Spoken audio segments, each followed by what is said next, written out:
Assalamualaikum warahmatullahi wabarakatuh. Saya Ines Monica dengan NIM 21202200.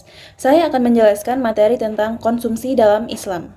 Konsumsi adalah permintaan, sedangkan produksi adalah penyediaan atau penawaran. Kebutuhan konsumen yang kini telah diperhitungkan sebelumnya merupakan insentif pokok bagi kegiatan ekonominya sendiri.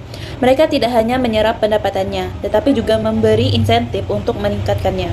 Ada beberapa aspek tentang konsumsi dalam perspektif seperti beberapa hal berikut. Yang A. Konsep Islam tentang kebutuhan.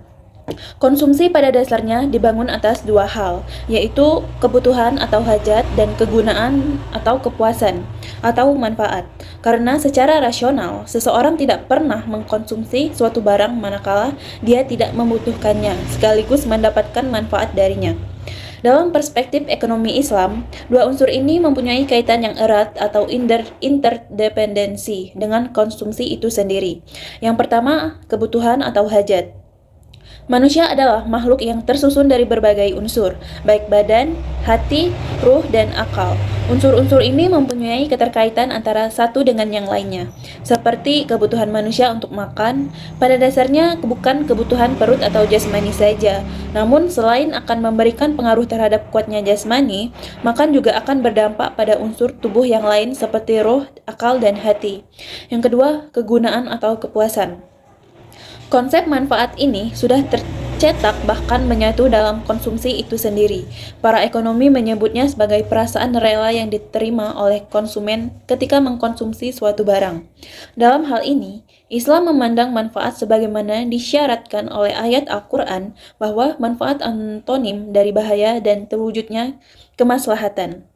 Yang selanjutnya yaitu B. Urgensi dan tujuan konsumsi dalam Islam. Yang pertama, urgensi konsumsi. Konsumsi memiliki urgensi sangat besar dalam setiap perekonomian karena tidak ada kehidupan bagi manusia tanpa konsumsi.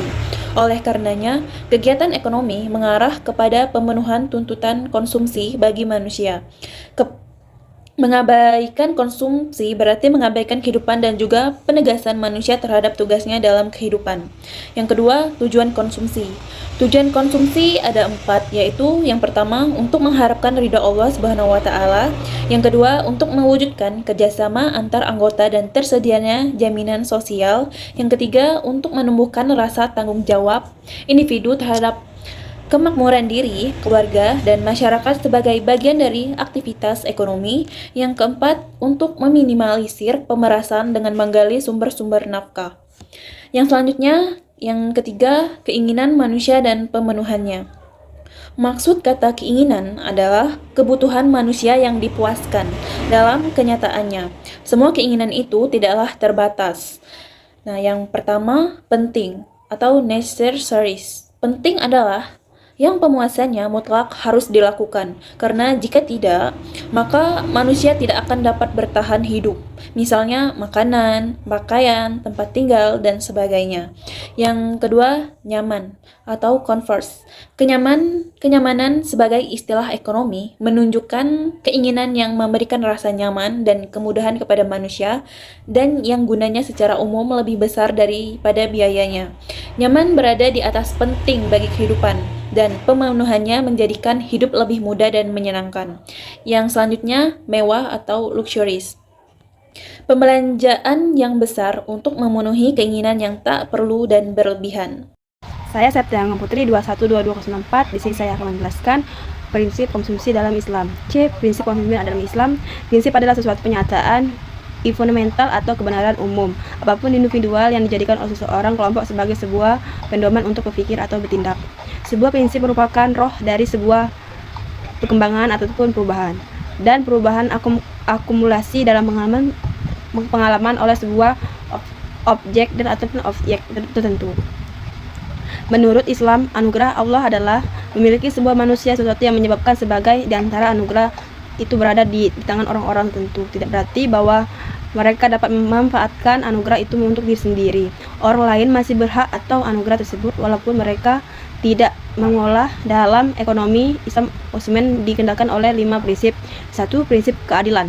Saat ini mengandung arti ganda yang penting mengenai mencari makanan dan minuman secara halal dan tidak larang hukum.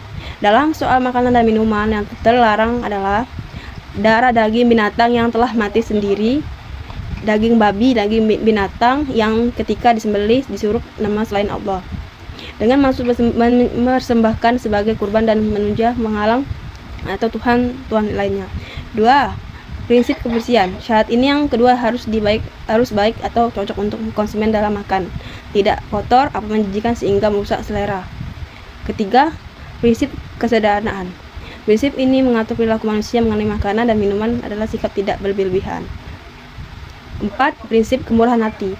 Dengan menata prinsip Islam tidak ada bahaya atau dosa ketika makanan dan minuman makanan halal yang disediakan oleh Tuhan. 5. Prinsip moralitas. Bukan hanya mengenai makanan dan minuman, tetapi dengan tujuan berakhirnya. Ini untuk meningkatkan atau kemajuan nilai-nilai norma dan spiritual seorang muslim diajarkan untuk menyebut nama Allah sebelum makan dan sesudah makan.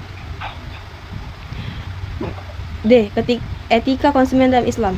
Tauhid adalah inti utama pokok dan Islam adalah tauhid dan merupakan Yusuf Kaudawi yang diketapkan Muhammad dibagi menjadi 2 kriteria. A. Adil. Islam membolehkan manusia untuk menikmati berbagai kemia dan kehidupan dunia lebih disediakan Allah SWT. Memanfaatkan atas karunia Allah tersebut atas dilakukan secara adil sesuai dengan syaratnya. C. Free will. Manusia merupakan makhluk yang berkehendak bebas. Namun kebebasan ini tidaklah mengerti di mana manusia terlepas dari kehendak Allah dan merupakan hukum sebab akibat didasarkan pada pengetahuan dan kehendak Allah. D. Amanah. Manusia adalah khalifat atau mengembangkan amanat Allah. Manusia diberikan kekuasaan untuk melakukan tugas kafilifah. Halal. Dalam rangka acuan Islam, barang-barang yang dapat dikonsumsi dalam barang-barang yang mengajukan nilai-nilainya kebaikan, kesucian, keindahan, serta menimbulkan kecemasan untuk umat baik dan secara material ataupun serial untuk sebaiknya berbeda-beda yang buruk. F. Sederhana. Sederhana merupakan salah satu etika konsumen yang penting dalam ekonomi Islam. Sederhana dalam konsumen mempunyai arti jalan tengah dan konsumen di antara dua hidup yang ekstrim antara paham dan materialistis dan sujud sifat dan sederhana. Itu saja yang saya sampaikan. Terima kasih. Assalamualaikum warahmatullahi wabarakatuh. Perkenalkan, saya Muhammad Fatur Akbar dengan NIM 2120222055. Di sini saya akan menyampaikan penjelasan tentang standar hidup. Standar hidup pada umumnya merujuk kepada cara hidup dan tingkat kenyamanan yang dinikmati oleh seseorang yang di dalam masyarakat. Tetapi menurut para ahli ekonomi, standard of living berarti jumlah minimum kebutuhan dan kenyamanan yang orang anggap untuk diperlukan dan dia bersedia berkorban apa saja untuk mendapatkannya. Islam tidak menyebut suatu standard of living tertentu dengan batas minimum atau batas maksimum bagi para pemeluknya. Penetapan standard of living secara keseluruhan memang terserah kepada kebijaksanaan dan kesadaran individu yang merupakan prinsip dasar sistem ekonomi Islam adalah bahwa setiap warga negara Islam paling tidak mendapatkan kebutuhan dasarnya. Pada dasarnya Islam memang tidak memperbolehkan hidup bermewah-mewahan bagi orang setiap muslim. Walau ia kaya raya, kesederhanaan hidup adalah prinsip Islam maupun yang tidak boleh hilang dan kegiatan dalam memilih suatu gaya hidup. F. Model keseimbangan konsumen dalam Islam. Keseimbangan konsumen dalam ekonomi Islam didasarkan pada prinsip keadilan distribusi. Kepuasan konsumen seorang muslim bergantung pada nilai-nilai agama yang diterapkan pada rutinitas kegiatannya yang tercermin pada akulasi uang yang dibelanjakannya. Dalam Islam, konsumsi tidak dapat dipisahkan dan dari peranan keimanan. Peranan keimanan menjadi mutlak tolak ukur penting karena keimanan memberikan cara pandang dunia yang cenderung mempengaruhi kepribadian manusia. Keimanan sangat mempengaruhi keimanan dan kualitas konsumsi, baik dalam bentuk kepuasan maupun spiritual. Batasan konsumen dalam Islam tidak hanya memperhatikan aspek halal haram, tetapi juga cocok bersih, tidak menjijikan. Sekian, terima kasih. Perilaku konsumen muslim dalam bidang komunikasi. Islam tidak mewujudkan penentuan keinginan yang tak berbatas. Agama Islam adalah memenuhi kebutuhan manusia secara kebutuhan manusia meliputi keperluan, kesenangan, dan kemewahan dalam memenuhi kebutuhan manusia. Islam menjadikan agar manusia dapat bertindak di tengah-tengah dan sederhana. Konsumen pada hakikatnya adalah mengeluarkan sesuatu dalam rangka memenuhi kebutuhan. Dalam rangka Islam perlu dibedakan ada dua tipe pengeluaran yang dilakukan oleh konsumen muslim, yaitu pengeluaran tipe pertama dan tipe kedua. Tipe pertama adalah pengeluaran yang dilakukan seorang muslim untuk memenuhi kebutuhan duniawi dan keluarga. Untuk memenuhi kebutuhan dunia namun memiliki efek pada pahala akhirat. Tipe kedua adalah pengeluaran yang keluar semata-mata bermotif secara akhirat. Unsur-unsur penuh kondisi konsumen. Yang satu, rasionalitas. Dalam bahasa tersebut, konsumen dalam kondisi ini asuransi bahwa seorang konsumen merupakan sosok yang cerdas. Dalam arti konsumen tersebut mengetahui secara detail tentang ikon dan kebutuhan yang ada dalam hidup serta mengetahui tentang jenis, karakter, dan keistimewaan kondisi yang ada. Yang kedua, kebebasan ekonomi. Dalam kebebasan ekonomi Islam, seorang muslim diberi kebebasan untuk melakukan tawar-menawar dan menentukan kesepakatan dalam sebuah transaksi, tapi tidak bersifat untuk kebebasan dalam sistem ekonomi Islam. Merupakan kebebasan yang ditawarkan oleh nilai-nilai agama yang bertujuan untuk mewujudkan keselamatan individu dan masyarakat. Perkenalkan, nama saya Reginald Muhammad Tarik, NIM 2120222130. Saya akan menjelaskan materi mengenai karakteristik konsumsi dalam Islam dan karakteristik manfaat dan berkah dalam konsumsi. Yang pertama yaitu karakteristik konsumsi dalam Islam. Karakteristik adalah suatu ciri khas tertentu yang ada dalam hal tertentu. Ada beberapa karakteristik konsumsi dalam Islam. Yang pertama, konsumsi bukanlah aktivitas tanpa batas, melainkan juga terbatasi oleh sifat kehalalan dan keharaman yang telah digariskan oleh syara. Yang kedua yaitu konsumen yang rasional, senantiasa membelanjakan pendapatan pada berbagai jenis barang yang sesuai dengan kebutuhan jasmani maupun rohaninya.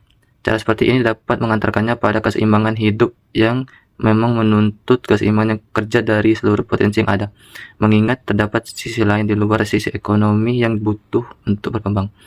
Islam sangat memberikan penekanan tentang cara membelanjakan harta. Dalam Islam sangat dianjurkan untuk menjaga harta dengan hati-hati, termasuk menjaga nafsu supaya tidak terlalu berlebihan dalam menggunakan rasionalnya. Konsumen akan memuaskan konsumsinya sesuai dengan kemampuan barang dan jasa yang dikonsumsi, serta kemampuan konsumen untuk mendapatkan barang dan jasa tersebut. Dengan demikian, kepuasan dan perilaku konsumen dipengaruhi oleh hal-hal sebagai berikut. Yang pertama, nilai guna utility barang dan jasa yang dikonsumsi. Kemampuan barang dan jasa untuk memuaskan kebutuhan dan keinginan konsumen. Yang kedua, kemampuan konsumen untuk mendapatkan barang dan jasa. Daya beli dari income konsumen dan ketersediaan barang di pasar. Yang ketiga, kecenderungan konsumen dalam menentukan pilihan konsumsi, menyangkut pengalaman masa lalu, budaya, selera, serta nilai-nilai yang dianut seperti agama dan adat istiadat. Tiga, menjaga keseimbangan konsumsi dengan bergerak antara ambang batas bawah dan ambang batas atas dari ruang gerak konsumsi yang diperbolehkan dalam konsumsi Islam. Mustawa kifayah. Mustawa kifayah adalah ukuran batas maupun ruang gerak yang tersedia bagi konsumen muslim untuk menjalankan aktivitas konsumsi.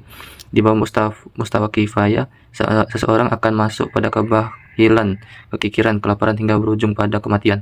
Sedangkan di atas mustawa al-kifayah, seseorang akan terjerumus pada tingkat yang berlebihan. Kedua tingkat ini dilarang di dalam Islam. Yang keempat, yang terakhir, itu memperhatikan prioritas konsumsi antara dan daruriyat.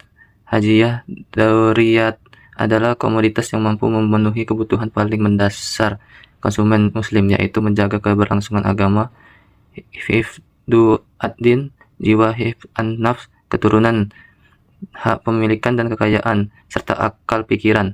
Sedangkan hajiyat adalah komoditas yang dapat menghilangkan kesulitan dan juga relatif berbeda antara satu orang dengan yang lainnya, seperti luasnya tempat tinggal, baiknya kendaraan dan sebagainya. Sedangkan takmiliyat adalah komoditi pelengkap yang dalam penggunaan tidak boleh melebihi dua prioritas konsumsi di atas. Yang materi kedua yaitu karakteristik manfaat dan berkah dalam konsumsi.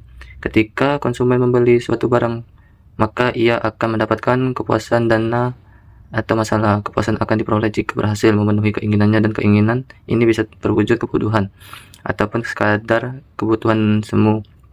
Kebutuhan semua ini muncul karena mengandung penyedap rasa yang sebenarnya cukup membahayakan bagi tubuh manusia.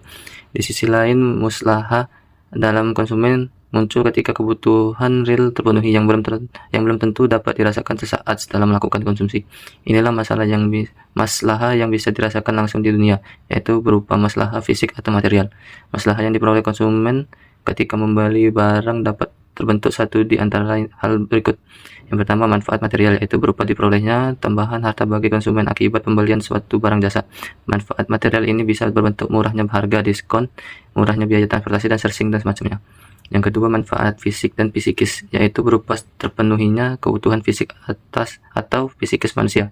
Yang ketiga, manfaat intelektual, yaitu berupa terpenuhinya kebutuhan akal manusia ketika ia membeli barang jasa. Yang keempat yaitu manfaat terhadap lingkungan, yaitu berupa adanya eksternalitas positif dari pembelian suatu barang jasa atau manfaat yang bisa dirasakan oleh selain pembeli pada generasi yang sama.